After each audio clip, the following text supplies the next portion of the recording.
Olá pessoal, preparei aqui um estudo, uma apresentação a respeito das falácias que eu tirei da Enciclopédia de Termos Lógicos, usei aqui como fonte, onde você consegue então determinar uma significação, né, dentro da amplitude do que é analítica, para então compreender isso dentro de uma argumentação, de um debate, até referente, principalmente, né, aos debates públicos. É sempre bom saber o que é falácia e o que não é falácia. Então a gente vai trabalhar um pouco essas ideias aqui. É um estudo interessante, mas não é exaustivo, tá? Já vou avisando logo, porque não tem como você disponibilizar todas as falácias que existem, isso seria praticamente quase que impossível. Mas a gente vai falar das que são notáveis por serem não só grosseiras, mas às vezes muito sutil, e acaba enganando, né, muita gente com coisas que não fazem jus à realidade. Bom, inicialmente, segundo consta aqui na fonte da onde eu tirei então essa síntese, nós podemos dizer que falácia é, primeiro, um defeito de raciocínio. E aí ele vai falar aqui que é um caso non sequitur. E aí, em geral, o non sequitur, né, para quem não sabe, ele não segue. O significado é não seguir o raciocínio corretamente, né, vamos dizer dessa forma. A conclusão não faz jus ao raciocínio, não faz jus às premissas. Mas, em geral, esse defeito ele passa desapercebido, né, como eu falei agora há pouco, criando uma ilusão de se estar na presença de um raciocínio correto. Essa ilusão pode ser partilhada ou não por quem propõe o raciocínio e por aqueles a quem ele se destina. As falácias podem afetar quer os raciocínios dedutivos, quer os indutivos, certo? Isso aqui é fundamentalmente importante. Deixa eu só voltar aqui. Tanto o dedutivo quanto o indutivo. A noção de falácia é, portanto, híbrida. Ela tem aspecto lógico, mas com uma miscelânea, com uma mistura com o psicológico. As noções híbridas desse tipo estão longe de ser pérolas conceituais, também está vinculado aí a possibilidade de se fazer uma mistura em termos sociais, sociológicos, né, melhor dizendo, mas revelam-se por vezes úteis para fins pedagógicos e práticos. Aqui, na verdade, a análise que a gente está fazendo, ela serve para fins pedagógicos, porque ele vai dizer aqui que não existe uma teoria geral das falácias, nenhuma classificação das falácias que seja consensualmente aceita. Tá? É importante salientar isso aqui, porque tem muita gente que não percebe, mas você pode usar o estudo das falácias por uma falácia, né? Que é, na verdade, você ser tendencioso a uma determinada expectativa, seja ela política, religiosa, ideológica ou mesmo paradigmática, né, em termos científicos. Então isso pode acontecer? Pode acontecer sim. Então toma cuidado. A gente não está falando de uma teoria geral das falácias. Isso pode até vir a existir posteriormente com algum autor que o faça e que se torne conhecido. Mas até o presente momento não se conhece isso, mas a gente entende que há uma certa plausibilidade no que se refere a essas classificações, mas não um consenso em relação a todas essas, tá ok? Isso é importantíssimo dizer, para que você não ache que só porque um cara falou, isso é a falácia do ad hominem, ou isso é a falácia de apelo à autoridade. Toma cuidado, porque vai depender também muito do contexto. Às vezes não é errado você, por exemplo, fazer um apelo à autoridade, não no sentido do próprio apelo, né? Talvez a colocação aqui seja inadequada. Mas citar uma autoridade não necessariamente é errado dentro de um postulado. Até porque quando você vai escrever um livro, você vai colocar lá a bibliografia daquele livro. Não se refere necessariamente ao apelo de autoridade, tem muito mais a ver com o contexto de como aquilo está sendo dado. Pode ser errado o apelo à autoridade? Lógico que pode, por isso é tido como uma falácia.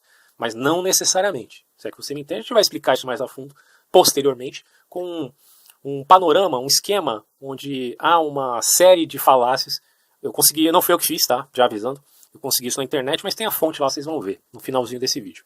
Bom, uma falácia ela não pode ser identificada simplesmente como um raciocínio a partir de premissas falsas. Toma cuidado também com isso, né? Nem com premissas falsas, nem inconsistentes ou inválidas. Visto que o raciocínio do tipo podem ser se dedutivos válidos ou se indutivos fortes, né? Porque há necessidade de você entender que a questão se vincula a isso aqui, non sequitur. Ou seja, as premissas podem ser verdadeiras, mas a conclusão não se segue das premissas, ou não corretamente. A gente vai ver mais a fundo. Bom, há de igual modo indicadores razoáveis do que deva ser uma falácia. Em primeiro lugar, é uma noção que pode ser imputada a raciocínios dedutivos ou indutivos, num sentido muito mais alargado, certo? Olha só.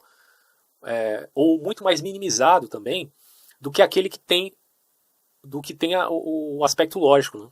Que a gente pode então determinar como um argumento aceitável, seja dedutivo ou indutivo. Por exemplo, olha só que interessante isso aqui. A pergunta, já deixaste de copiar nos exames? O microfone está muito perto aqui da minha fala, então pode ficar uns sons aí não tão agradáveis, peço desculpa a você, mas é porque o ambiente aqui não ajuda, tá? Não é que o microfone é tão ruim assim, meu microfone é até bom, mas o ambiente é um pouco fechado aqui e acaba não ajudando com o som, mas dando para entender, eu acho que vocês vão aceitar, né? Espero que sim, mas enfim. Bom, aí a frase é essa, né? Já deixasse de copiar nos exames? Imagina alguém perguntando isso para você. A pergunta já é tendenciosa, né? E aí ele vai dizer aqui, ó, pode considerá-la como falaciosa. E aí seria a chamada falácia da questão múltipla. Porque se você disser sim, você se compromete, e se você disser não, você também se compromete. Já deixasse de copiar nos exames? Sim, ou quer dizer, não. Né? Quer dizer, essa é a famosa resposta da pegadinha. Né? Então, aqui a questão é a seguinte. Ambas as respostas são comprometedoras, e é óbvio que essa pergunta não é, de modo algum, um argumento válido. Né? A noção de falácia, portanto, envolve, de modo essencial, a noção de argumentação em sentido lato, em contexto de ilusão ou engano. E são estas noções que dão o cunho psicológico e, eventualmente, sociológico às falácias. Então, a falácia ela pode iludir ou enganar, obscurecendo a forma do argumento e criando a ilusão de validade. Outras vezes, construindo o raciocínio de um modo tal que se torne virtualmente imperceptível a falta de uma premissa que, se descoberta, seria imediatamente comprometida ou compreendida, melhor dizendo, como falsa. Tem essa frase que eu tirei também da fonte da Enciclopédia de Termos Lógicos, bem interessante, conhecida ao estudo da analítica. Pode-se enganar algumas pessoas todo o tempo, e pode-se enganar todas as pessoas durante algum tempo, mas não se pode enganar toda a gente o tempo todo. Né? Isso é questão de preocupação de todo aquele que deseja formar opinião, porque a sua opinião, meu caro ouvinte, ou você que é formador de opinião, ou eu também estou envolvido nisso, todos nós, é que isso vai ser provado pelo tempo, certo? E essa prova temporal é que vai pesar efetivamente naquilo que está sendo dito. E por mais que uma mentira, ou que um argumento, não vou dizer mentira, né, porque senão pode ficar uma coisa muito evidente como é errada, mas uma falácia, algo que parece verdadeiro, mas não é, uma ilusão argumentativa, ela pode durar até mesmo séculos a fio, mas ela está sempre sendo medida, inevitavelmente, pelo tempo. Né? Quer dizer, eu digo tempo, obviamente estou me referindo a variadas gerações que vão surgindo, pessoas diferentes avaliando aquilo e colocando aquilo em prova. Entende? Bom, aí a gente tem algumas falácias aqui como exemplo. Por exemplo, a falácia da relevância, que tem várias subdivisões aqui. Você tem, me perdoem, tá, o meu latim aqui, eu não falo latim, então vou só me referir aos termos. Pode ser que eu não pronuncie corretamente, mas não tem problema. A ideia aqui não é ensinar latim, a ideia aqui é falar a respeito desse estudo sobre falácias. Tá? Então, o argumento ad baculum, que é o apelo à força, significa quando se ameaça o ouvinte. Antes, vamos só referir aqui a introdução. Falácia de relevância é quando as razões aduzidas são logicamente relevantes para o que se pretende justificar, embora possam ser psicologicamente relevantes. Tá? Elas são irrelevantes para aquilo que se pretende justificar, mas elas podem ser psicologicamente relevantes. São horizontes distintos aqui, mas que geram conflito. Então o argumento ad baculum é quando se ameaça o ouvinte para que se crer em alguma coisa, há um apelo à força. Né? Esse apelo à força, comumente isso pode ser visto através de uma... A gente pode colocar aqui também a autoridade, né? Quando você pega seitas famosas aí no mundo, no século XX, por exemplo, com o G. Jones, quando ele tinha lá a sua sociedade, né, toda isolada do mundo, obviamente aquilo era mantido dentro de uma argumentação de apelo à força. A força em várias circunstâncias, né, que não necessariamente a força física, mas forças argumentativas, retóricas, que não eram efetivamente verdadeiras. O outro é o argumento ad misericordiam, é o apelo à misericórdia. Então, quando se procura comover o ouvinte, né, com aquele sentimentalismo exacerbado, isso é inevitavelmente uma falácia, porque tem um poder, repito, né, psicológico, e não necessariamente um poder argumentativo em termos puramente analíticos. poder aqui não é da força, da razão, mas sim do apelo a um sentimentalismo, nesse caso não a força como acima, mas a misericórdia. E aí ele vai dizer, pode provocar pena, pode provocar simpatia, mas a questão é que é por esse apelo psicológico é que o público vai aceitar aquela suposta verdade. A gente vai ver ainda logo no final desse vídeo o que é a falácia da falácia. Porque você pode usar um raciocínio errado e falar algo verdadeiro também. A gente vai ver isso. Bom, outra questão é o argumentum ad populum, né, o apelo ao povo, o famoso apelo ao povo. Então, aquela questão que diz a voz do povo é a voz de Deus. Né? Nada poderia ser mais falacioso do que isso. Então, quando se procura persuadir alguém de algo,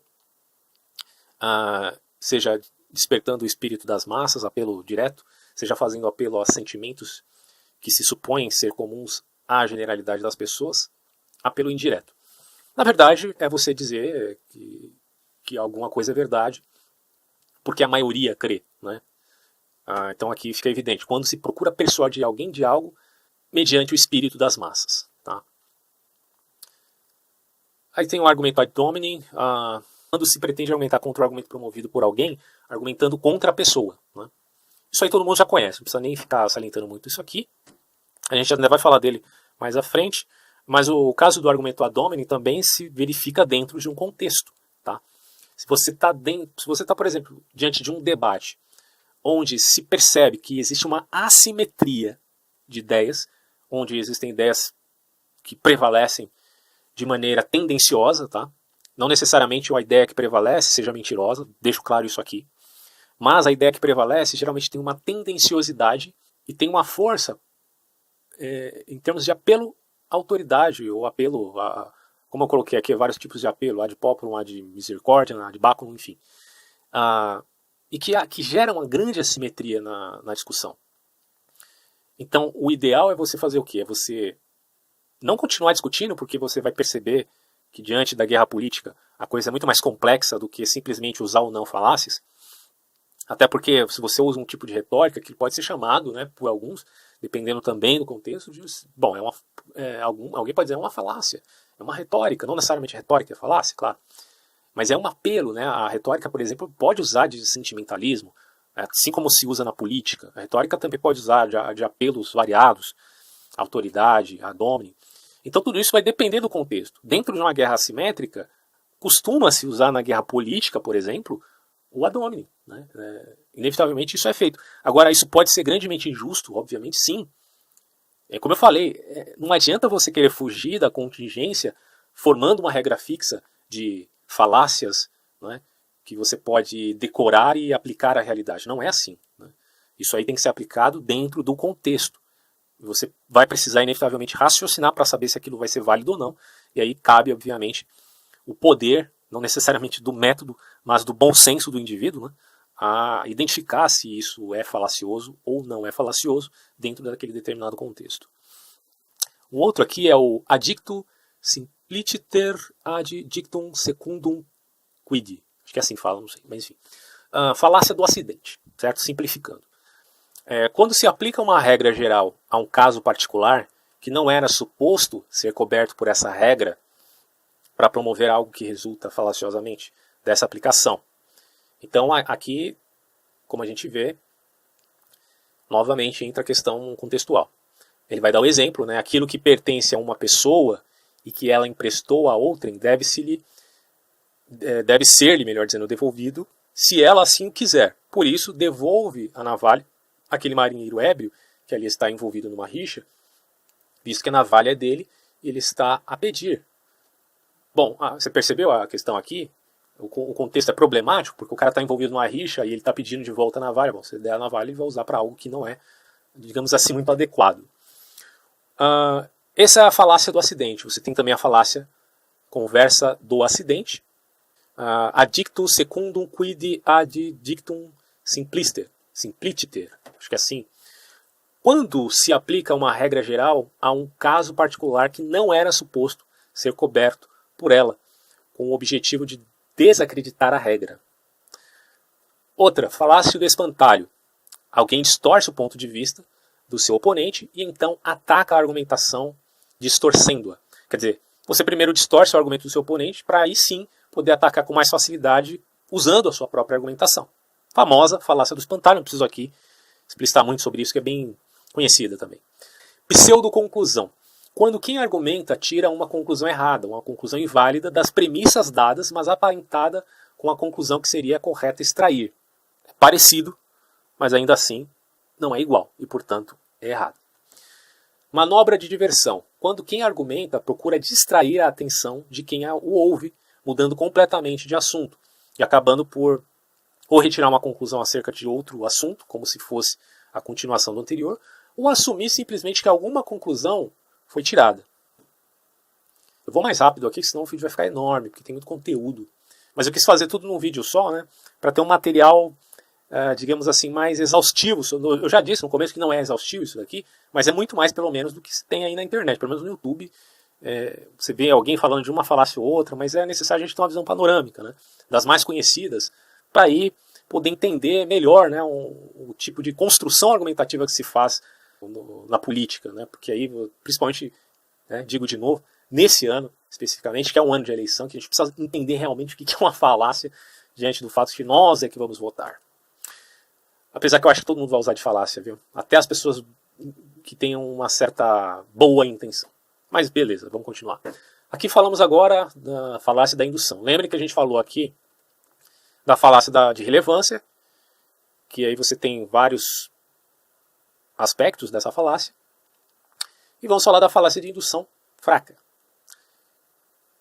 Aqui a síntese é que são falácias nas quais as premissas, embora não sendo irrelevantes para a conclusão, não são suficientes para a justificar. Então, metaforicamente, não são suficientemente fortes para suportar a conclusão. Então você tem o argumentum ad verecundiam, apelo a uma autoridade não qualificada. Então, quando para justificar algo se recorre a uma autoridade que não é digna de confiança, ou que não é uma autoridade no assunto para o qual a sua opinião é convocada. Ou até mesmo, obviamente, para atacar o oponente, você vai usar o argumento de autoridade ao contrário, né, dizendo que, bom, a autoridade que você está usando é uma autoridade que é completamente equivocada, certo? Porque seria algum pseudo-intelectual, uma pessoa de má fé, um mentiroso, etc. e tal. Argumentum ad ignorantiam, apelo à ignorância. Então, quando as premissas de um argumento estabelecem que nada se sabe acerca de um dado assunto, e se procura concluir a partir dessa premissa algo acerca desse assunto, veja só o exemplo. Há séculos que se tenta sem sucesso provar que Deus existe. Logo, Deus não existe. Aqui, na verdade, na enciclopédia estava até ao contrário, né? Na enciclopédia estava assim, há séculos se tenta sem sucesso provar que Deus não existe. Logo, Deus existe. Então, como eu achei um tanto tendencioso, eu inverti, mas a lógica basicamente é a mesma, né? Um apelo à ignorância, dizendo, bom, se tenta provar alguma coisa e essa coisa não foi provada, então necessariamente aquilo realmente existe ou aquilo não existe. Talvez a lógica fosse até melhor dentro do conceito de que existe ser comparado à tentativa de prova de que não existe. Mas a lógica vai ser a mesma, né, no final das contas.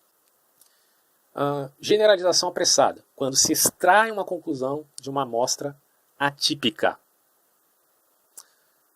Vamos lá, vamos continuar. Falsa causa. Eu quero que vocês reflitam em cada uma dessas aqui, tá? Podem procurar mais a fundo dentro da enciclopédia que eu dei, porque aqui eu só coloquei um pequeno resumo para repassar a ideia de que, no mínimo, há um estudo, ainda que não tão detalhado, mas de fato existe. Falsa causa. Quando a ligação entre as premissas e a conclusão depende de uma causa não existente, olha só, sempre que usei camisa preta este ano, ganhei o poker, o jogo, né? Por isso, se amanhã usar camisa preta, ganharei ao poker. Né? Isso aqui é muito conhecido na ideia de superstição. Né? Quando a pessoa, principalmente no futebol, né? Não precisa nem usar o poker aqui, vamos usar o futebol. Quando eu assisti o jogo, sei lá, do tricolor, eu estava com a segunda camisa do time. Então agora no próximo jogo eu vou usar a segunda camisa que ele vai ganhar de novo. Quer dizer, é uma falsa causa totalmente absurda, né? E tem gente que ainda assim acredita. É a mentalidade supersticiosa que parece ter algum valor, porque é como que uma suposta correlação, mas no final a causa é totalmente falsa. A causa da vitória não é porque você usa uma camisa ou outra. Existe infinidade de fatores que não tem como você controlar usando ou não uma camisa. Né? Reação em cadeia. Quando a conclusão depende de uma reação em cadeia, com uma probabilidade mínima de acontecer, por exemplo, para concluir coisas catastróficas causadas por pequenos incidentes. Então, quando a conclusão depende de uma reação em cadeia, com uma probabilidade mínima de acontecer. Essa reação em cadeia não necessariamente comprovará um determinado resultado. Analogia fraca, quando a conclusão depende de uma analogia defeituosa. Aqui você tem falácia agora da pressuposição. São falácias nas quais as justificações, por exemplo, as premissas de um dado argumento, pressupõem aquilo que elas são suposto justificar. Por exemplo, a conclusão de um dado argumento. Então você tem aqui petitio principii, questão complexa, falso dilema, supressão de dados. Petição de princípio é o famoso argumento circular, de certo modo uma tautologia, né? Quando aquilo que se devia ser provado pelo argumento já é suposto pelas premissas. É mais ou menos o que acontece com o argumento ontológico do Santo Anselmo, né? Como a gente tinha mencionado antes no vídeo sobre a problemática do argumento ontológico. Há quem questione isso, né? E eu deixo o debate em aberto, porque, como eu disse, a questão não é tão simples quanto parece. Então, olha só. Conjuga dois aspectos. Primeiro, o argumento deve ser válido. Segundo, as premissas devem ser expressas de uma forma tal que o seu caráter questionável seja susceptível de passar desapercebido. E, na verdade, no argumento circular, você não tem um acréscimo de conhecimento, né? Que é a questão dos juízos sintéticos, né? no kantismo, que gera esse acréscimo. Bom, questão complexa. Quando múltiplas questões estão escondidas numa só, cujas respostas possíveis serão igualmente comprometedoras. Deu-se já um exemplo dessa falácia anteriormente. Tá? Então, quando múltiplas questões é aquele relativo à perguntinha, né? Cadê a bonitona aqui? Ó? Já deixaste de copiar nos exames? Já deixaste de trair a sua mulher? Né? Alguma coisa do tipo, assim. Então, é isso. Né?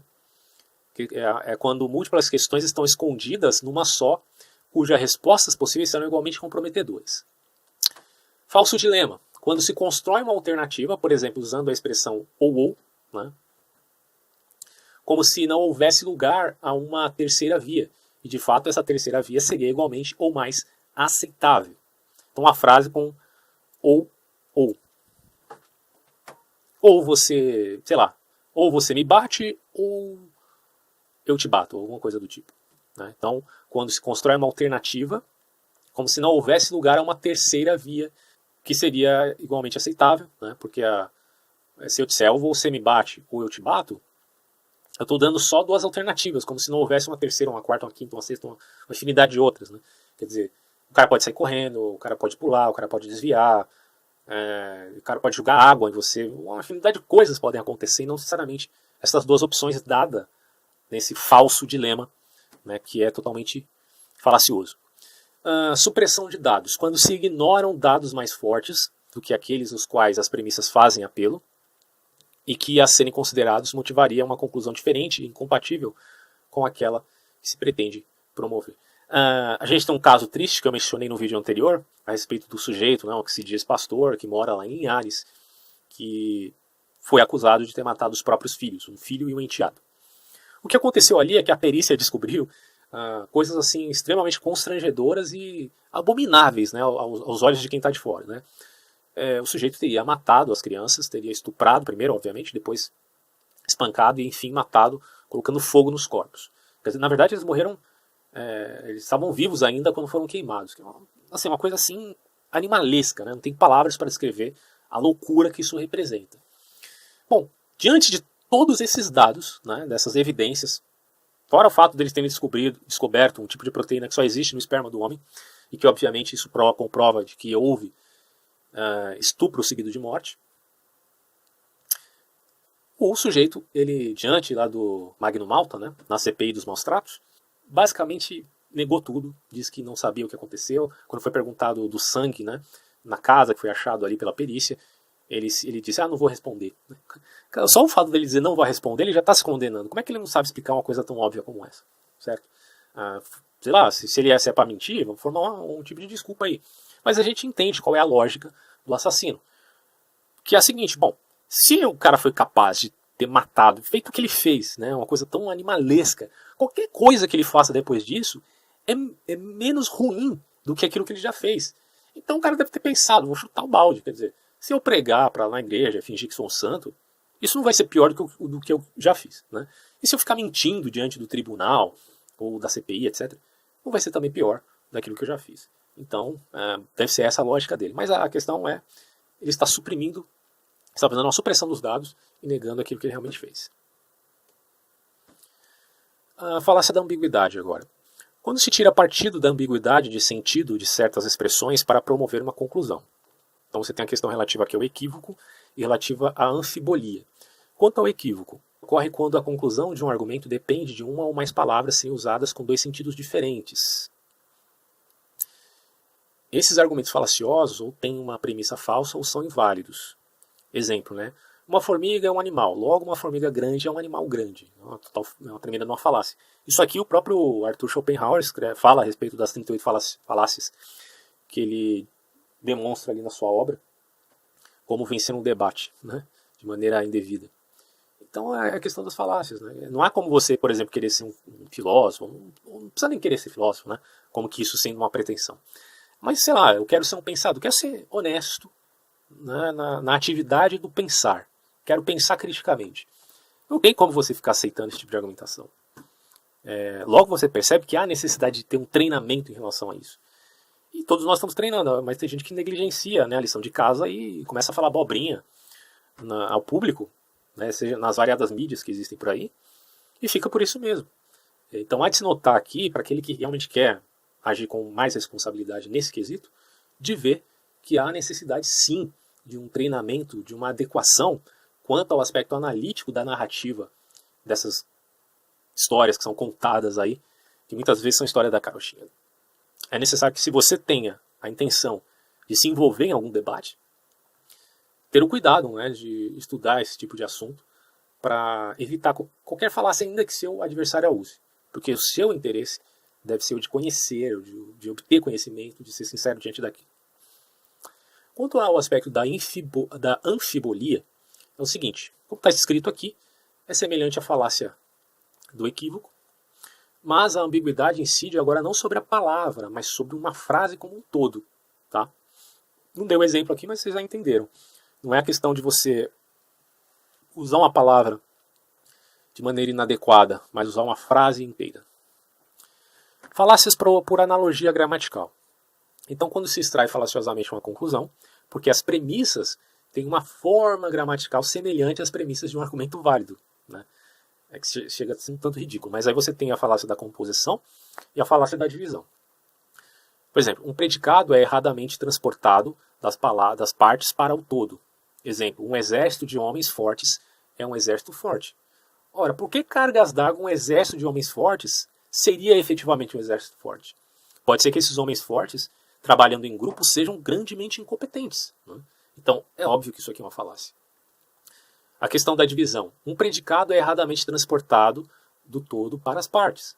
Exemplo, os homens são numerosos. Sócrates é homem. Logo, Sócrates é numeroso. É obviamente errado isso aqui. Então, tomem cuidado com a falácia por analogia gramatical, que, fora esse exemplo do Sócrates aqui, ela pode passar desapercebida. Por exemplo, dizer um exército de homens fortes é um exército forte pode passar desapercebido dentro de uma conversa qualquer, certo? E na verdade a gente logo percebe que uma coisa não necessariamente leva a outra. Vamos agora às falácias tidas como formais. Elas consistem em inferências inválidas que são cometidas sobre regras de inferências válidas, visto que se assemelham de algum modo a elas. É devido a esta semelhança que essas falácias são susceptíveis de induzir uma ilusão de validade. E o problema sempre é a questão da ilusão de validade. Aí você tem alguns exemplos que eu coloquei aqui. Tá? A falácia a propósito da lógica das funções de verdade, ou lógica proposicional. Isso aqui é um pouco mais complexo. Eu não vou entrar no mérito aqui do estudo da lógica, porque é muito extenso, mas só em caráter assim de descrição, para deixar exposto no vídeo, para que vocês depois se aprofundem. Por exemplo, a afirmação de consequente, no modus ponens, que é o modo que afirma afirmando. Ou seja, se P, então Q, Q logo P. E o modus tollens, que é o, digamos assim, é o inverso, de certo modo, porque aqui é colocado como modal que nega por negação, enquanto o pônei afirma por afirmação, ou afirma afirmando, né? O tollens nega negando. Se P, então Q, não P, logo não Q. E isso aqui é colocado como uma falácia, porque não necessariamente se P, então Q, Q, logo P.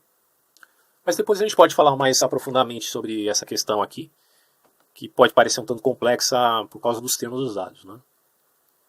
A segunda, em relação a falácias formais, é a falácia a propósito da teoria do silogismo. Então você tem aqui algumas delas expostas, como por exemplo a falácia do termo não distribuído, onde o termo médio ele deve ocorrer distribuído pelo menos uma vez, ou seja, todos os A são B, todos os C são B, logo todos os A são C. É tido como então sendo uma falácia. Aí você tem o ilícito maior, o ilícito menor. Se um termo ocorre distribuído na conclusão, deve ocorrer distribuído numa premissa. Então, a ilícita maior, todos os A são B, alguns C não são A, logo alguns C não são B. E a ilícita menor, todos os A são B, todos os B são C, logo todos os C são A. Você tem as premissas negativas, tirar uma conclusão afirmativa, tirar uma conclusão negativa. Isso aí vocês incentivo, né, vocês estudarem mais a fundo. Vamos ganhar um pouquinho de tempo aqui. Falácia da afirmação da consequente. Nome dado à seguinte forma argumentativa inválida. Se P, então Q, Q, logo P. Por exemplo, se o João está em Paris, está na França. O João está na França, logo está em Paris. Olha só o erro aqui. A conclusão ela pode ser falsa, ainda que as premissas sejam verdadeiras. É o que a gente tinha dito lá no começo. Porque o João ele pode muito bem estar em outra cidade que não Paris. Tá? É semelhante ao modus ponens e pode ser confundido com este também. Note-se que, como acontece com todas as formas inválidas, há argumentos que têm a forma dessa falácia, mas são válidos. Aí é que está a questão. Vai depender da sentença, de como é a abordagem dentro da realidade mesmo. Dentro do contexto exposto na realidade. É que vai depender se isso é válido ou não é válido. Tá? Se P é Q, então é Q. Aqui não estava acento, né? Mas se P é Q, então Q é P. Q é P, logo P é Q. Enfim. Dizer que uma forma argumentativa é inválida é dizer apenas que nem todos, mas alguns sim, mas nem todos os argumentos com tal forma são válidos, ainda que alguns o sejam. Simples assim. Falácia da causa última. Todo o x é tal que existe um y, tal que y tem a relação R com x. Logo, existe um y que é tal que todo x é tal y, tem a relação R com x. Vocês entenderam alguma coisa? Mas é assim mesmo. Ele vai dizer aqui, dentro dessa simbologia, dando um exemplo. Todas as coisas têm uma causa, logo há uma causa de todas as coisas. Este é o exemplo da falácia da permutação dos quantificadores. E isso, de acordo com o argumento, eu deixo aí para vocês refletirem sobre, não é uma sentença necessária. Ponto. Quanto à falácia da composição, ocorre quando um predicado é erradamente transportado das partes para o todo. Aí você tem um exemplo aqui. Um exército de homens fortes é um exército forte. E a falácia da divisão ocorre quando um predicado é erradamente transportado do todo para as partes. Exemplo. Os homens são numerosos, Sócrates é homem, logo Sócrates é numeroso. Isso aqui é nada mais nada menos que uma metonímia, né, de certo modo. Um tipo, na verdade, de metonímia. E é exatamente, vocês já perceberam que é exatamente o mesmo exemplo desse aqui. Ó. Vamos ver se eu acho aqui. Aqui, ó, esse. A falácia por analogia gramatical. É exatamente a mesma coisa da falácia por composição. Falácia da composição, certo? A falácia da ilícita maior. Falácia que viola a seguinte regra da teoria do silogismo. Se um termo está distribuído na conclusão, tende a estar distribuído numa premissa. Ocorre quando o termo maior de um silogismo está distribuído na conclusão, mas não na premissa. Exemplo, todos os peixes são animais. Alguns cavalos não são peixes. Olha a brilhante conclusão. Todos os cavalos, ou na verdade alguns cavalos, não são animais. Percebe o problema? Quer dizer, quando o termo maior de um silogismo está distribuído na conclusão, mas não na premissa, todos os peixes são animais. Alguns cavalos não são peixes. Logo, alguns cavalos não são animais? Errado. Falácia da ilícita menor. Falácia que viola a seguinte regra da teoria do silogismo. Se um termo está distribuído na conclusão, tem que estar distribuído numa premissa. Ocorre quando o termo menor de um silogismo está distribuído na conclusão. Veja só. Então a gente já falou da ilícita maior. A ilícita menor é a seguinte. Todos os tigres são mamíferos. Um exemplo, claro.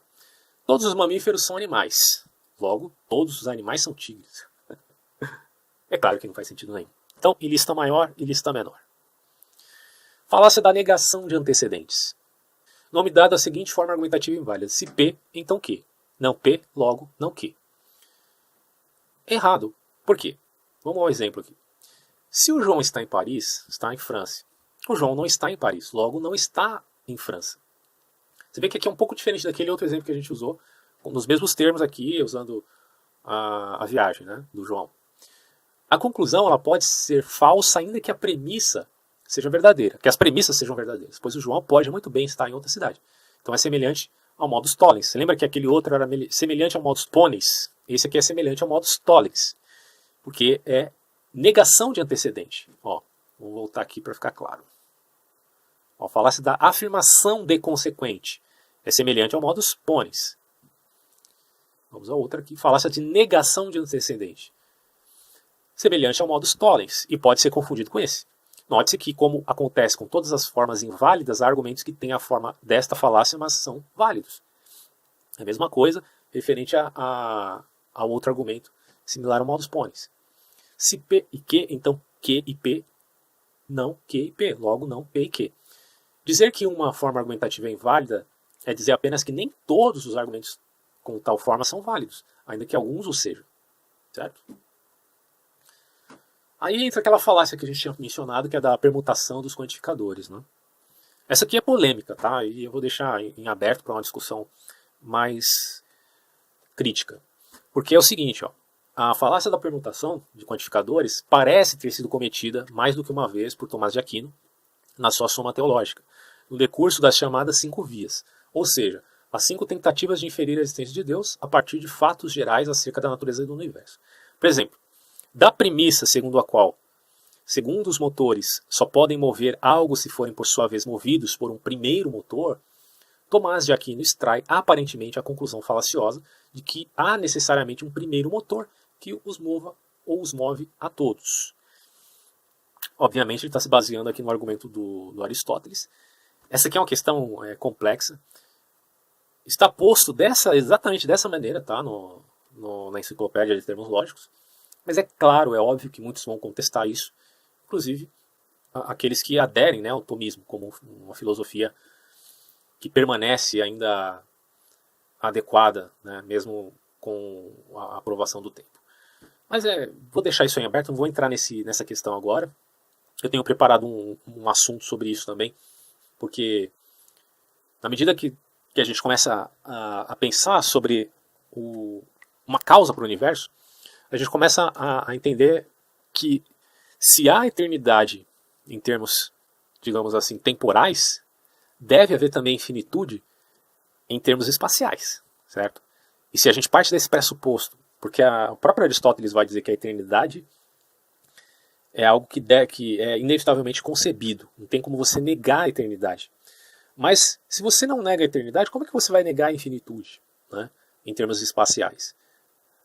Para mim é muito complexo isso, embora dentro do aspecto aristotélico isso seja descartado, mas do ponto de vista do nosso conhecimento atual, a gente logo percebe que, inevitavelmente, o universo teve um começo e o universo está dentro de um espaço infinito porque ele está se expandindo nesse espaço. Na verdade, eu não posso dizer espaço, porque espaço já é alguma coisa. A gente não sabe se o próprio universo está se expandindo em um outro espaço, ou se ele está expandindo numa outra dimensão, ou simplesmente numa imensidão daquilo que a gente poderia chamar de nada. Quer dizer, é uma questão complexa aí, porque podemos até admitir uma multiplicidade de universos, né, como digamos assim, admitido em algumas teorias físicas, que na verdade são hipóteses, não há nenhuma comprovação efetiva disso. Mas, pensa bem, se o universo teve um começo, e ele está se expandindo, como demonstra, né, a física do século XX e XXI, então, inevitavelmente, ele está expandindo em uma imensidão infinita. Ele é apenas um grão de areia nessa imensidão. Eu estou falando do universo, hein? É um grão de areia na imensidão. Aí fica a questão, e o que é essa imensidão? Aí você percebe que aqui se confunde Deus não só como ser eterno em termos temporais, porque na verdade não há tempo, né? De acordo com Agostinho, não há tempo na transcendência. Mas enfim, um ser eterno. Mas também se confunde a pessoalidade com a questão da localização. Deus agora é um lugar também, né? Porque ele é um infinito transcendente. Para nós é um nó na cabeça, e é difícil saber se essa imensidão é Deus, ou se Deus é ainda maior do que a imensidão, onde o universo se expande. Ninguém sabe, né? Mas enfim, só deixei isso de palhinha, depois a gente vai tratar melhor num vídeo, falando sobre esse tema. Mas deixando claro que isso aqui está em aberto para mim, tá? Particularmente para mim, essa questão da falácia da permutação dos quantificadores, eu estou falando aqui do exemplo que foi dado, obviamente. Está em aberto. A questão da falácia do acidente, isso aqui já foi relatado antes, né? Falácia do equívoco ocorre quando a conclusão de um argumento depende de uma ou mais palavras serem usadas com dois sentidos diferentes. Exemplo, uma formiga é um animal, logo uma formiga grande é um animal grande. Daqui são similares, tá? Com aquilo que já foi repassado antes.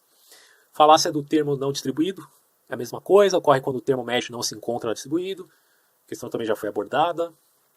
Falácia naturalista, eu trabalhei um pouco essa ideia no meu vídeo sobre a lei de Hume, guilhotina de Hume. E a falácia naturalista, a bola foi levantada aqui pelo Moore, né? Em 1873 ele nasceu e morreu em 1958. Ele identificou uma falácia naturalista na forma como frequentemente no âmbito da filosofia moral alguns conceitos são válidos. Então, para alguns autores, comete-se uma falácia naturalista quando, a partir de premissas sobre fatos, se retiram conclusões de valores. Então, da descrição da natureza, você retira algum valor específico. Vou te dar um exemplo aqui bem clássico, né? Tanto para o lobby gaysista quanto para o lobby religioso. Quando se fala que um religioso fala que na natureza os animais não praticam a homossexualidade, logo os homens não devem praticá-la também, ele está inevitavelmente tirando valores de relações descritivas da natureza. E isso não deixa de ser uma falácia naturalista. A mesma coisa ocorre, obviamente, com quem responde ao religioso dizendo: olha, mas existem muitos animais na natureza que sim praticam, né, o homossexualismo, como os macacos bonobos, e sei lá, né, se eles fazem isso ou não, os leões, os cavalos, etc. e tal. Logo, admite-se sim que o homem também pratique. Mas a questão é, por que nós devemos nos valer do comportamento dos animais? Se quem é racional aqui na história somos nós, ora bolas, né? Quer dizer, mas independente de qualquer coisa que se tire da natureza como descritivo, você não pode daí derivar valor, né? Basicamente essa é a argumentação que é colocada em xeque por outros pensadores como John Searle, que eu mencionei lá também no vídeo, explicando a razão dele quanto a dizer que há sim possibilidade de fazer essa ponte. Mas, enfim, né? Aqui vai dizer, ó, em ética, os naturalistas definem alguns conceitos básicos fundamentais como bem, mal, justo, injusto, né? A partir de conceitos com aquilo que produz mais prazer. Então aquilo que se revela mais útil, ou aquilo que melhor se adequa aos objetivos das classes ou grupos maioritários. Assim, na falácia naturalista, é possível encontrar explicações de tipo fisicalista ou de teor funcionalista. Aqueles conceitos fundamentais são, afinal, qualificações de processos ou de situações totalmente explicáveis através de conceitos com que as ciências físicas e biológicas operam. Entre todas as situações possíveis, existe uma que maximiza. Ele vai dizer, se eu sustentar que P é algo de bom, então definirei o bem como a situação que maximiza P.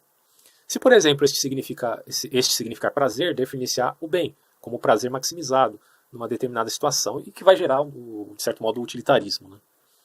Mas que é problemático aqui. Bom, não vou falar muito sobre isso. Eu falo assim, naturalista é uma abordagem que é bem ampla, né? Mas aqui o básico você já entendeu.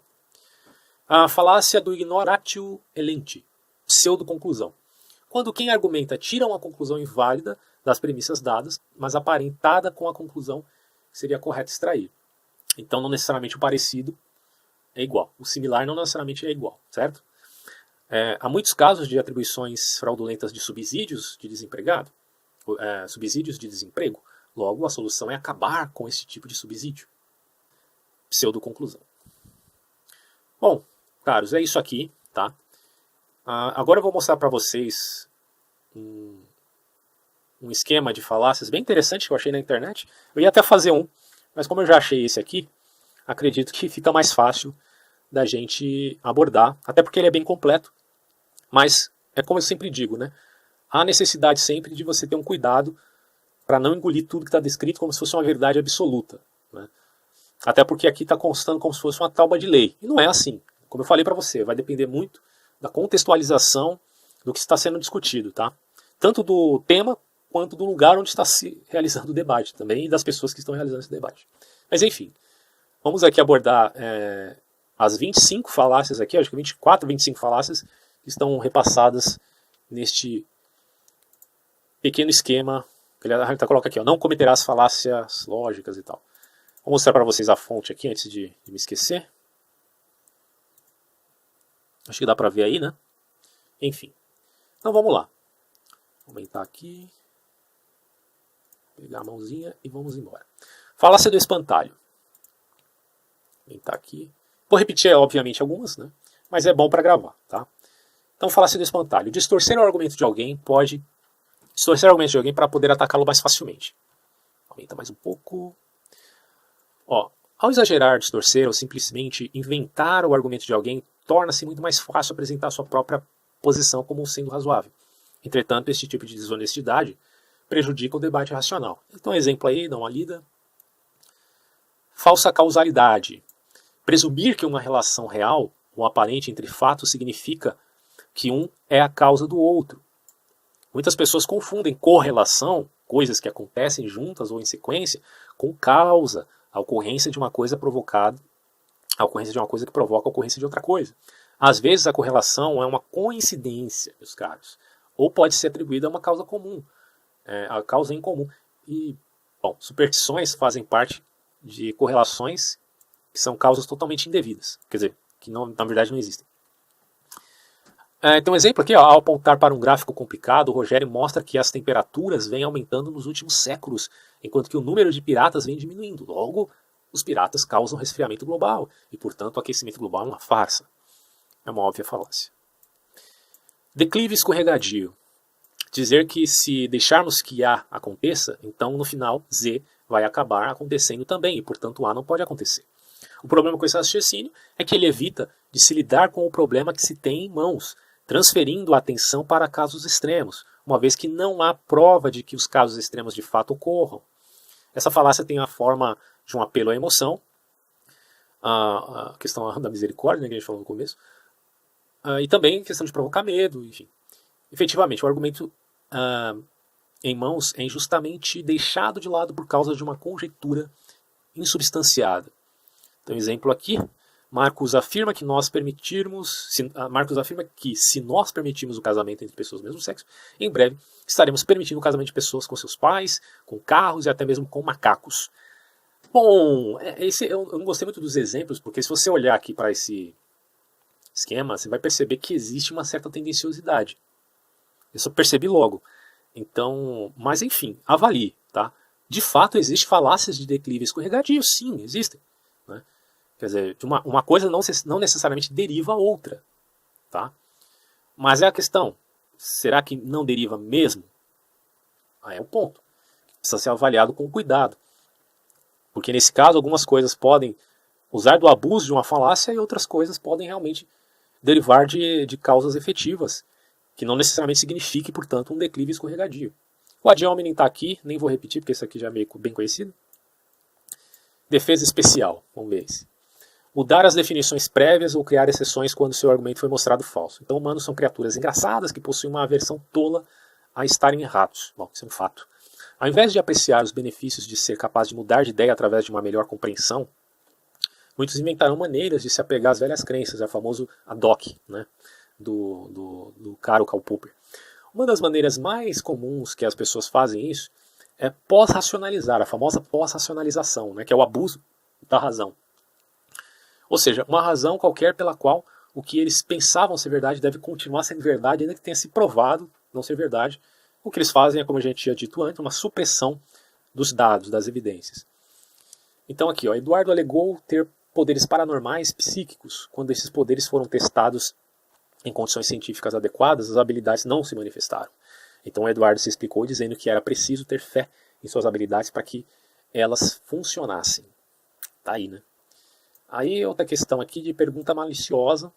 É aquele exemplo que eu tinha dado, né, antes.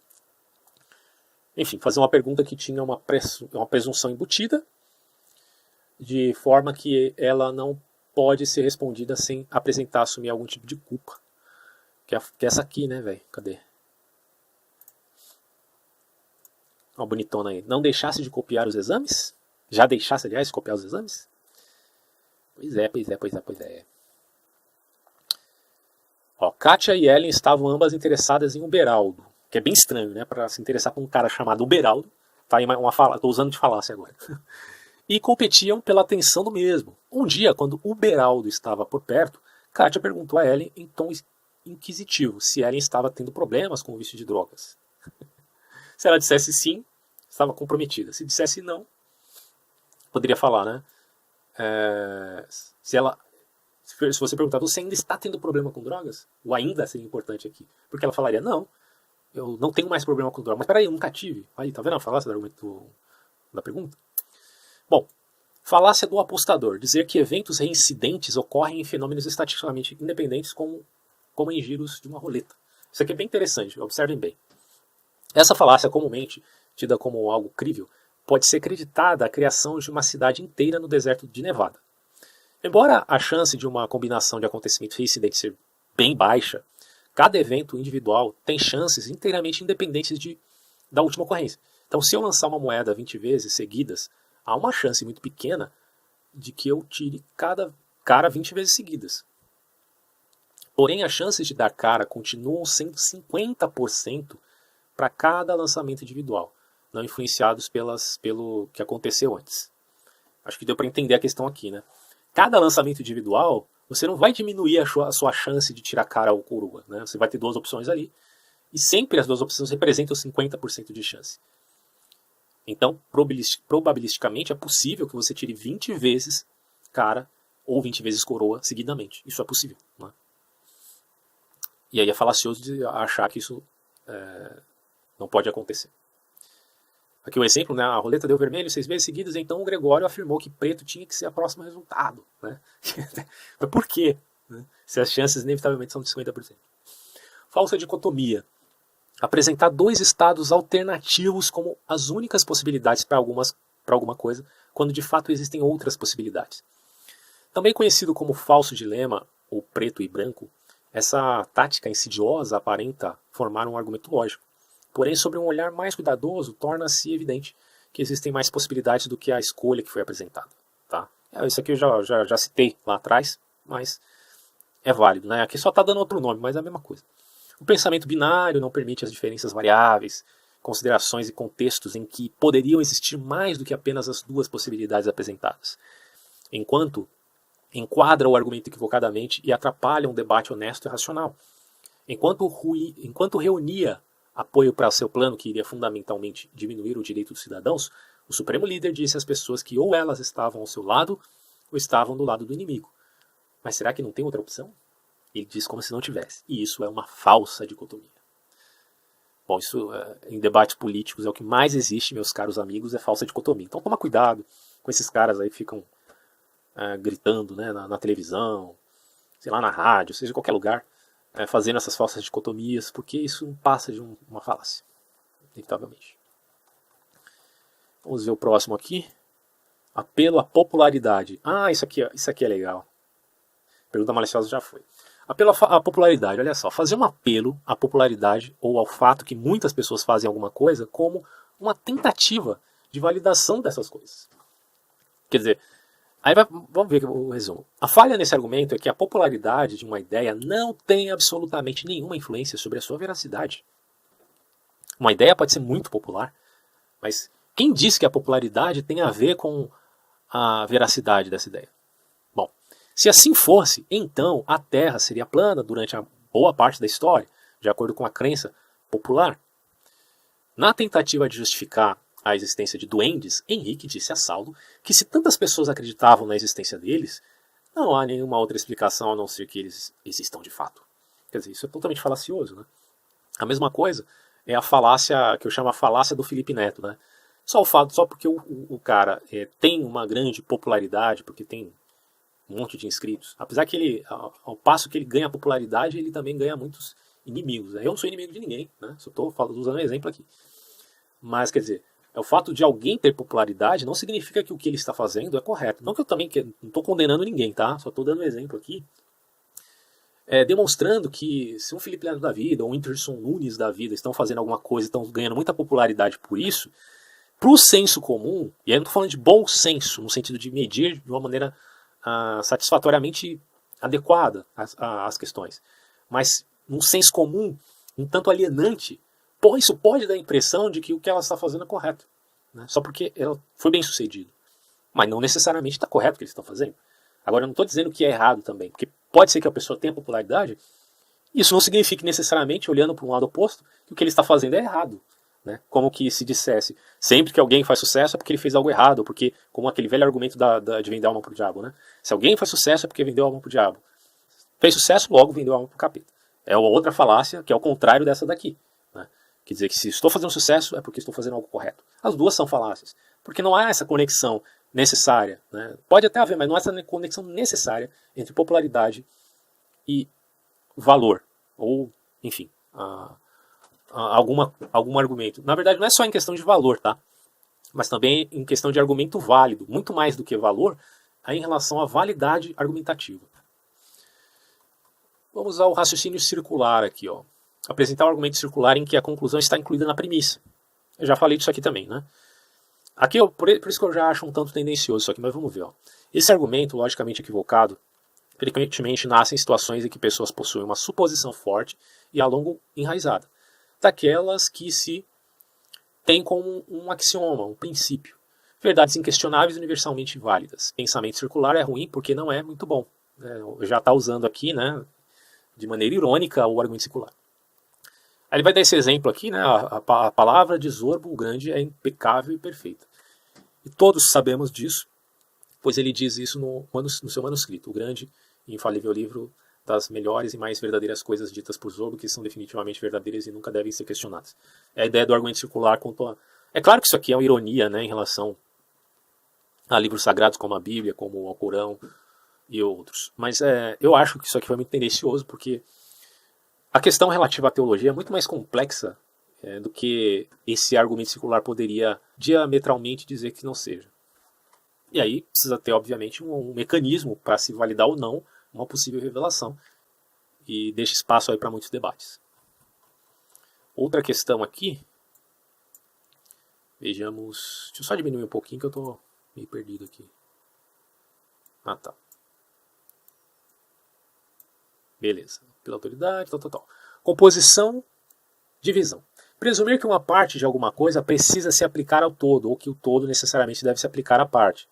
É a questão metonímica que eu tinha falado, já exposto anteriormente, né? Enfim, vocês já entenderam essa parte? Falácia anedótica. Utilizar uma experiência pessoal, isso é interessante, vamos ver. Utilizar uma experiência pessoal ou exemplo isolado ao invés de um argumento sólido ou evidência convincente. É frequentemente mais fácil para as pessoas crerem no testemunho de alguém ao invés de compreender dados complexos e variações ao longo de um contínuo. E aí pode cair também no apelo à autoridade aqui. Medidas quantitativas científicas são quase sempre mais precisas do que percepções ou experiências pessoais. Mas a nossa tendência é de acreditar naquilo que nos é tangível, ou a palavra de alguém que confiamos de alguma maneira, ao invés de uma realidade estatística mais abstrata. Na verdade, um bom exemplo disso é o médico. Né? Quando você vai para o hospital, tem um diagnóstico, o médico vai dizer aquilo, e se for uma coisa grave, você vai de imediato acreditar na palavra dele. Mas é fato que você pode pedir a opinião de outros médicos e aí tirar uma conclusão mais adequada da ocorrência. Em outros termos, você não precisa depender, né, da experiência isolada de um indivíduo que se diz algum especialista, ou alguém especial. Né? Isso também cabe para experiências místicas. Né? E, basicamente, com as milhões de seitas que existem no mundo, um sujeito diz que teve uma experiência espiritual e, a partir daí, ele ganha vários seguidores. Mas, em termos de comprovação, a única validade é só retórica. Aí é problemático. Quando eu falo do cristianismo, por exemplo, pelo menos Jesus determinado nas palavras das suas testemunhas que ele ressuscitou dos mortos, né? Isso é uma evidência e tanto.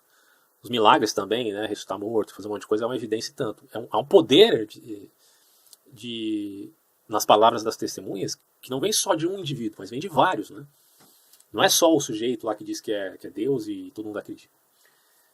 Como existe lá na Sibéria, de um sujeito chamado Vissarion, né? Que ele tem vários seguidores, tem uma comunidade imensa. Ele mistura hinduísmo com cristianismo, uma coisa assim, eu estou muito por fora disso, mas, bom, as pessoas acreditam nele não porque ele faça milagres, mas porque ele tem carisma, certo? Então é um apelo ao psicológico do indivíduo e não necessariamente a uma veracidade, uma objetividade dele realmente ser Jesus, como ele disse. A questão ali não é que o cara faça mal às pessoas, até porque a comunidade dele vai bem, né? Mas é o fato de que objetivamente ele está sim mentindo, e aquilo representa, na verdade, no final das contas, né, no aspecto substancial, uma grande falácia. Simples assim. Bom, vamos ver outro aqui. Apelo à emoção. Ó. O exemplo do Vissarion foi muito bom aqui. Apelo à emoção. Tentar manipular uma resposta emocional ao invés de argumentar de forma válida e convincente. Se quiser entender isso aqui, não vou nem ler, mas você pode ler aí. A falácia da falácia. Aquela que eu tinha mencionado antes, né? Eu vou deixar essa por último, beleza? Vamos falar daqui a pouco dela. O argumento tu quoque, isso aqui é latim. Evitar ter que lidar com críticas ao se voltar contra o acusador. Responder uma crítica com uma outra crítica. Vejamos.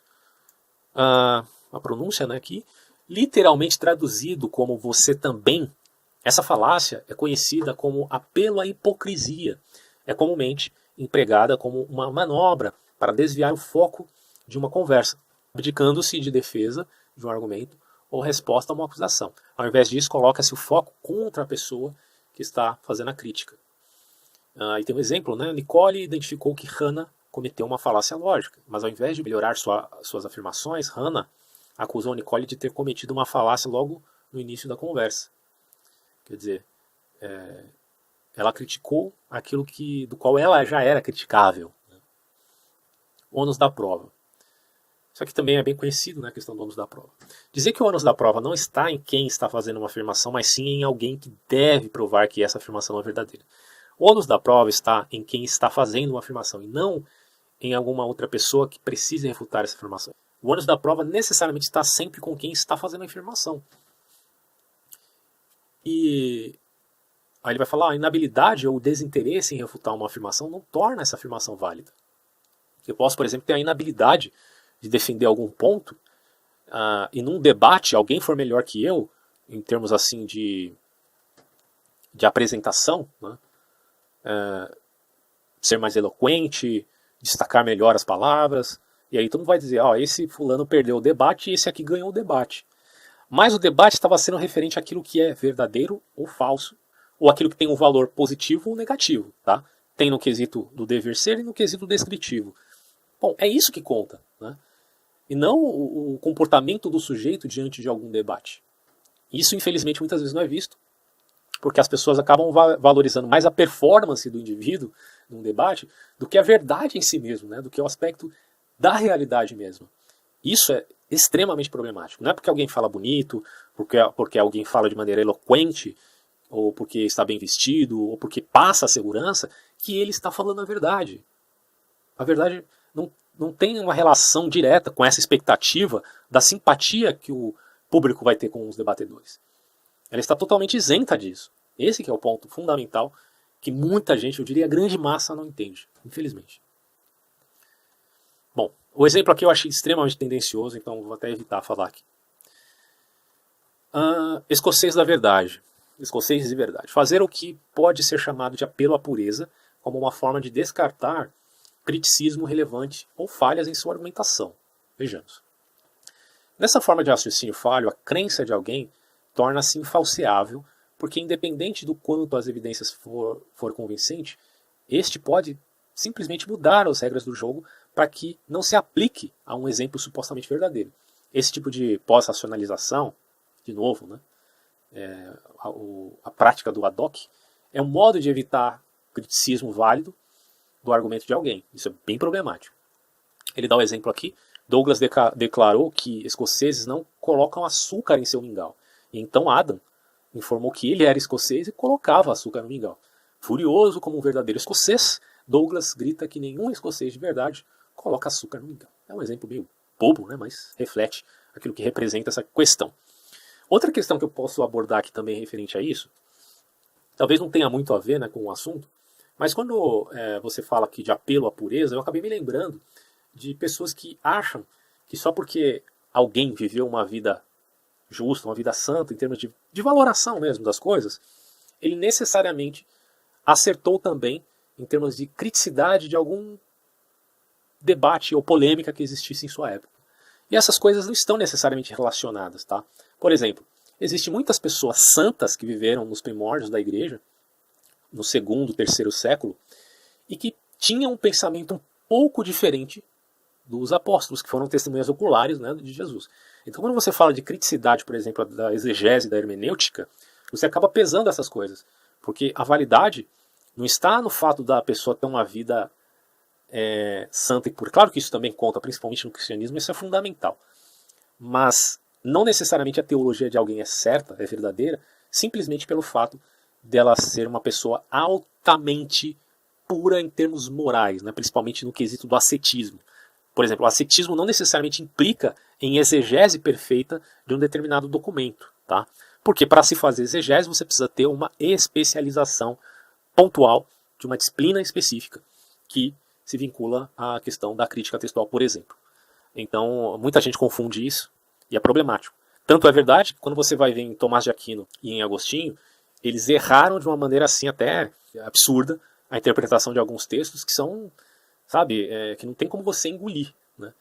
Por quê? Porque fazia parte de uma determinada época, onde se alegorizava demais o escrito. Então, pode não ter muito a ver com essa questão do escocês da verdade, mas tem a ver também com o apelo à pureza, no sentido de uma santidade especificada como algo que dê conta de todas as outras verdades relativas a determinados temas.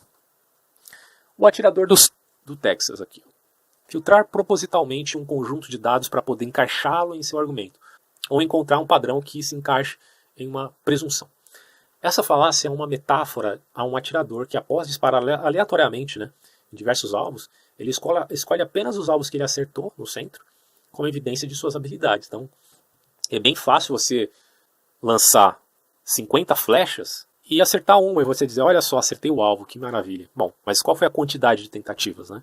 Então, nesse caso, se o atirador tivesse usado todos os alvos como análise de sua perícia, teria se mostrado extremamente menos habilidoso. Além disso, padrões podem aparecer naturalmente por acaso, sem indicar necessariamente que existe uma relação entre dados.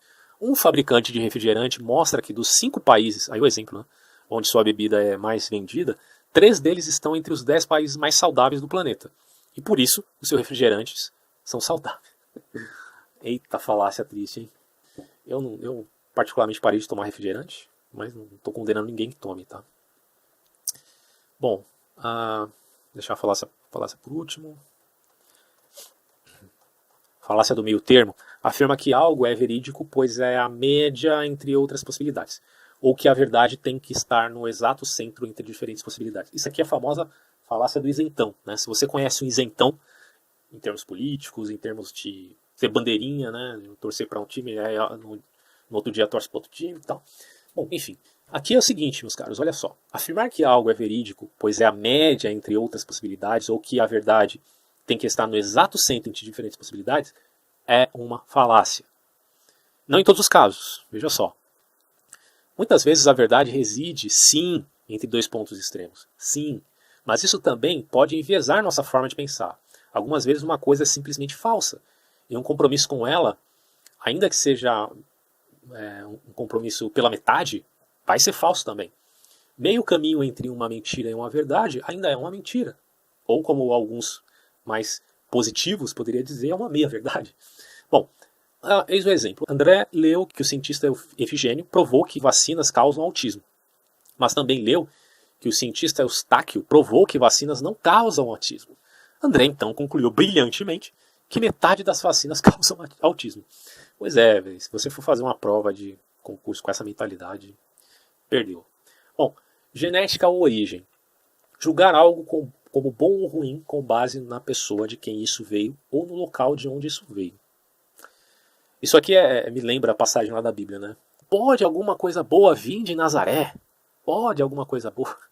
Quer dizer, usando exatamente da falácia da genética ou da origem. Essa falácia evita o argumento desviando o foco para as origens de algo ou alguém. É similar a uma falácia domini, no sentido de que faz uso de percepções negativas para dar uma impressão ruim do argumento de alguém, sem apresentar um motivo para esse argumento em si não possuir mérito.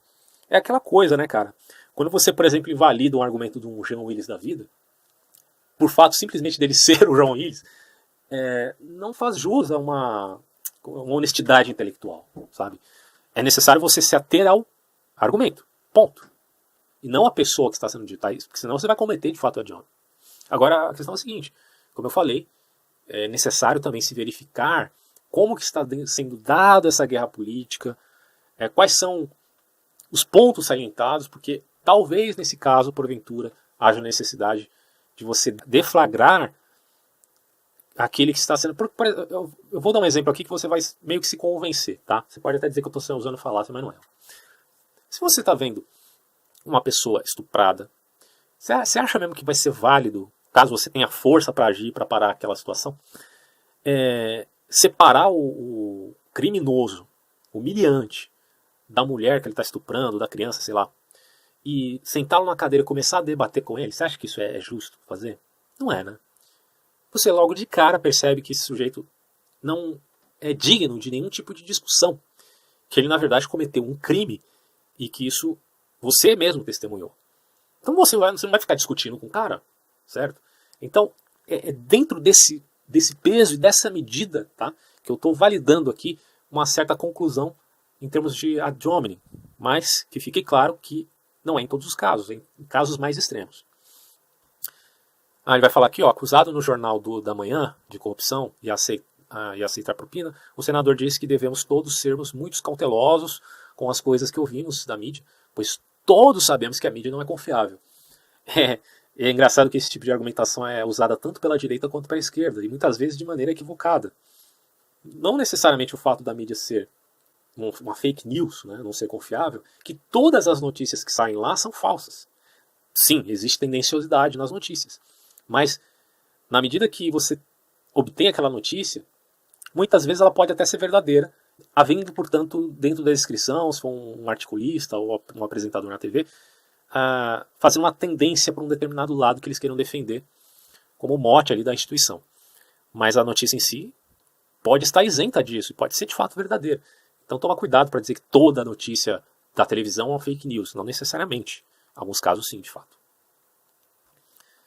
Aqui também da genética da origem a gente lembra do argumento nazista, né? Que é uma das maiores falácias engolidas por um povo que já existiu. Ambiguidade. Utilizar de um duplo sentido ou ambiguidade na linguagem para deturpar a verdade. É o que o funkeiro mais usa, né? E os políticos também. Políticos são frequentemente culpados de usar ambiguidade para enganar e mais tarde dizer que tecnicamente não estavam mentindo quando postos sob escrutínio. O motivo disso, ser classificado como uma falácia, é por sua natureza enganadora. O juiz perguntou ao réu por que ele tinha afirmado anteriormente nunca ter ligado para o empreiteiro, sendo que as provas mostravam, né, a gravação de uma ligação. O réu então se justificou dizendo que tinha usado as palavras "nunca liguei para ele", no sentido de nunca dei importância a ele, e não no sentido de que nunca telefonei para ele. Quer dizer, é uma palhaçada isso aqui, né? Vou te dar um outro exemplo de quando eu trabalhava numa empresa e infelizmente eu chegava sempre atrasado, porque era muito longe da minha casa, era 1h30 para chegar lá. E eu entrava na época, acho que era 7 horas da manhã, coisa assim. E eu sempre chegava lá 8h30. Só que tem um detalhe, eu sempre chegava antes do meu chefe. Então, obviamente eu bati o ponto. Como o chefe, eu sabia, a minha chefe era uma mulher, ela não tinha o costume de olhar, né, a pontualidade dos horários ali, ficava tudo bem, né, ninguém me dedurou e ficava por isso mesmo. Só que um belo dia, por alguém ter falado alguma coisa, minha chefe foi lá e puxou a minha folha de ponto e viu que eu estava entrando atrasado todo dia. É claro que eu não estou querendo me justificar aqui, eu estou, na verdade, expondo meu erro, tá? Ela mostrou lá, falou, olha, você tem 1 mês que você está chegando atrasado, que porcaria é essa aqui, você está roubando a empresa, não sei o que, não sei o que. Aí eu falei para ela, olha, minha senhora, a senhora nunca ouviu falar da teoria da relatividade de Albert Einstein, que diz que o tempo é relativo? e, portanto, isso não significa efetivamente um atraso. Bom, não preciso nem dizer que a mulher ficou doida, né? Depois é óbvio que eu pedi desculpas e tal. Acabei convencendo ela pelo argumento ad misericordiam do que esse argumento. Mas que depois foi até motivo de piada, assim. Mas para você ver que a gente pode usar desse tipo de falácia para tentar se safar de uma dessa aí, como no meu caso. Eu não fui mandado embora, continuei na empresa na época. E ficou por isso mesmo, né? Mas claro que a partir dali eu comecei a ir nos horários, acordar mais cedo e tudo isso. Enfim, perdi um pouquinho da minha saúde, mas entrava mais cedo, né? Vamos lá. Agora a última falácia, que é a falácia das falácias. Presumir que porque uma afirmação foi mal argumentada ou uma falácia foi cometida, então a afirmação em si necessariamente é errada. Isso é uma falácia. É inteiramente possível fazer uma afirmação que é falsa, mas baseá-la em argumentos lógicos, ou fazer uma afirmação verdadeira, mas apresentar alguns argumentos ilógicos para dar suporte à mesma. Então essa que é a questão. Você pode trazer uma conclusão verdadeira de premissas falsas, ou você pode trazer uma conclusão falsa de premissas verdadeiras. Tem um exemplo aqui. Amanda cometeu a falácia do apelo à autoridade, ao justificar que devemos comer alimentos saudáveis, pois uma nutricionista famosa assim o disse. Alicia disse então que deveríamos, portanto, comer hambúrgueres duplos com bacon todos os dias, pois o argumento da Amanda é falacioso. Bom, é falacioso, mas pode ser verdadeiro, apesar de tudo, né? Tem o argumento da autoridade, está aqui, né? Depois vocês podem dar uma olhada. Deixa eu diminuir aqui. E é isso, meus caros. Finalizo por aqui. Não cometerás falácia lógica. Bom, enfim, né? É isso aí. O tema é complexo. Preciso mais estudo a respeito desse assunto. Avaliações. Na verdade, resumindo, você precisa estudar lógica, né? Tanto a lógica clássica como a moderna. Porque o assunto é extremamente complexo. Mas aqui dá para ajudar, né? Na tentativa de você não ser vítima de mentiras. É isso aí. Fico por aqui. Até próximos vídeos.